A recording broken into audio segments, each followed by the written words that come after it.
I tell you, these Georgia summers, they're just freaking hot. I took a shower, changed my shirt. I already feel like I need to change my shirt and take another shower. All right, real quick, this sitting thing is probably not going to last. I'm actually just having fun. I was filming B-roll. I'm looking at this, too. This thing you see in front of you, this beautiful, slick, sleek-looking laptop. More on that in a different video. And it really kind of started with, I need a table to put it on. I want to shoot good shots on it. I kind of like this woody contrast. Then I was like, oh, I want a plant for it. And I was like, let me put a swing arm on it. Let me put a microphone here. Oh, I need a fancy tree like everybody has. Everybody always has a cool light, except me. I don't have a cool light, so now I do. That thing I've had the most fun with. I've spent the most time messing with my little tree light there. Yeah, I got my own cool light now for whatever I want to put cool light stuff in. Anyways, we're talking about the ScreenBar e-reader from BenQ. And BenQ likes to torture me with stuff like this because I love BenQ. They are like my white whale. I'm Captain Ahab. What this is about is their ScreenBar. They're kind of in the middle. There's a ScreenBar Plus, ScreenBar Lite. I've looked at the ScreenBar Lite. If you're curious about that and you're looking for something like that, check this out wherever it comes up at, or I'll link it down below as well if you want to go see that video. That's more of a portable clip-on laptop light that gives you a good range from cool to warm. It also has a GUI interface so that you can go in there and set things, as well as a lot of the same features that we see in the actual ScreenBar. Now in the ScreenBar, we've got capacitive touch buttons on top, and capacitive touch buttons are great unless you like that tactile feel. However, when you've got something that's balancing on top of a monitor, you probably don't want something you have to push down on that's going to adjust it, make it fall, move it around, jiggle it. So I really like the route with capacitive touch. It also has a sensor. The sensor allows it to not only detect the light around it to adjust to the best light that's already existing in a room. I do want to make the quick note that the sensor on top is a light sensor that should detect the light around you to do auto dim when auto dim is on. So before we go into talking about that, just so you know, apparently a lot of these are somewhat defective and that feature is not working as it's intended right now. Same with mine. When I check it out, I put my finger over the sensor. There's no auto dimming going on with it, but it should detect the light around you in theory and sort of fill in with the best possible solution for lighting at the time that you need it. For instance, if it's really dark, the light should kind of come up a little bit as daylight goes away or as room lights get turned off. The feature's supposed to work, but it's not working currently, at least on mine. You have the option and ability to adjust between really cold, cool white all the way up to a really warm, warm white. This thing gets bright too. Not only does it get bright, it throws light, but while it also simultaneously throws light,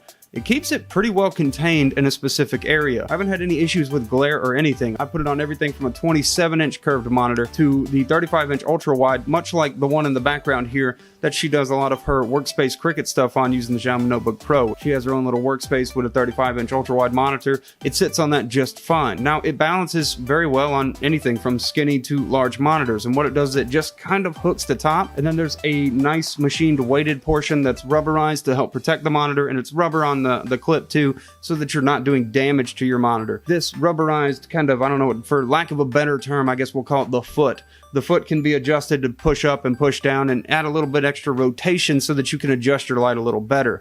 One of the problems is if you want to reach up and adjust it, you have a very small window of about maybe 15 to 20 degrees that you can adjust in and out from, but you can go further by pulling that foot up. The problem is when you do that and you lift it up, you kind of get a little bit, it's not the best. It works, but it's not the best. Maybe they can improve on that in future renditions. Look, I get it. This is expensive. This is $100 for, it's technically just an e-reader lamp. It's a lamp. It's something that if you don't want a cool tree or something like this and you want to use a lamp, this might be the option to go with. Something that mounts and is minimalist.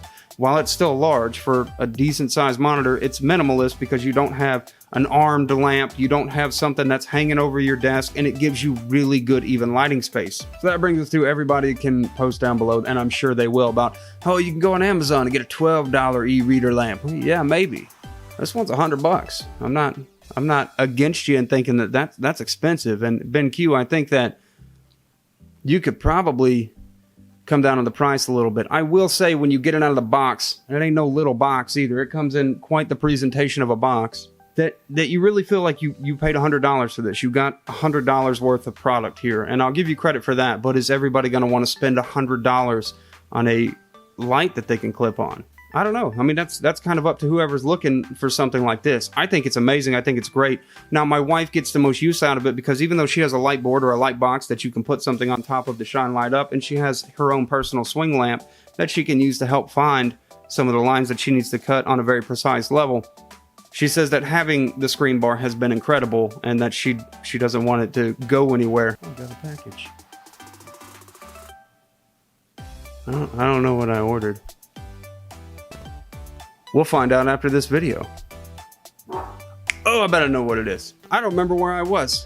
The light bar does do a great job of not being glary, even on these curved monitors that I put it on. The Scepter monitor is an 1800R curve. Her 35-inch ultra wide is an 1800R curve. It sits up there just fine, and despite it being a straight line of lights, there's no glare. I don't have any problems with that whatsoever. They're absolutely right about how it's good about not giving you backcast glare off of your monitor. Other reasons it's great is because if you have limited space, if you have a small setup and you want to be able to have that lamp and you can't put your cool tree lamp on a table or something, you've got very small area to work with, a very cramped area. I got a place like that on a side gig that's so cramped that I think something like that would be very useful. The warmest white that it gets to is about a 2700K, which is a pretty warm, almost orangey light. And the coolest light that it gets to is about a 6500K. I consider 6700K almost daylight cool light, but 6700K is more of a blue light, or 6500K is more of a blue light, like a cool blue line. That's why it's cool, warm, and cool. You get it. And it is powered by USB. Well, you could do USB into the back of a monitor that supports a USB hub, right into your laptop, right into the back of your PC. You can also take a little power block if you have one laying around, plug it into an outlet, and use it that way.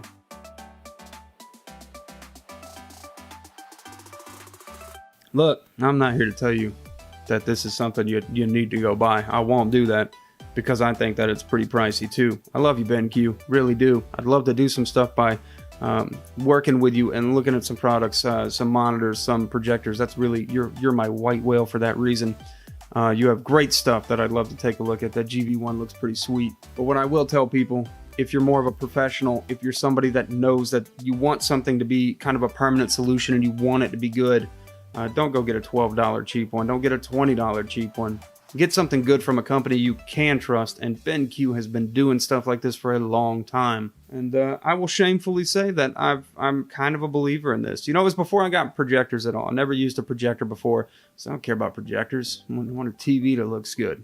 I'll never go back to TVs again, man. I mean, I got a little TV right there, but once you've gone to projectors and once you've really kind of seen what you can do with a projector and get out of a projector and perfect your space with projectors, for instance, there's really just no going back to a TV. I don't care if it's OLED. I don't care if it's an 8K TV. That's fun to look at a store, at a Magnolia Center, at a Fry's. But I like my projectors. Anyways, my point is, it's kind of one of those things that until you've got one, it's really sort of hard to articulate, because to the people outside looking in, what you're looking at and what you're seeing is $100 for a lamp that literally has e-reader light in the name. And yeah, that can be, that's a tough sell for somebody. Again, I'm not here to sell it to you. Get what's good for you, 100%. But as far as the professional workspace goes, and if you're on a limited space and you want something that's just easy, good quality, good craftsmanship, just everything about it feels like it's $100. And that's where I guess you can justify the price, but you don't have that tactile feel on that side, so it's really hard to articulate. I'm gonna say that there's probably one or two people that might come across this video and say, I've been looking for this, I think I want this. And I would say, if you're that person, go for it. Don't just go buy this to have it though. Make sure it's something that you're gonna use in a space that's gonna be able to fill up with light. I 100% like it. Anyways, do some research on it, because that's a big investment. $100 for a light that you put on top of your monitor is a big investment, and I'm sure BenQ would like me to tell you how amazing it is and everybody should go buy it.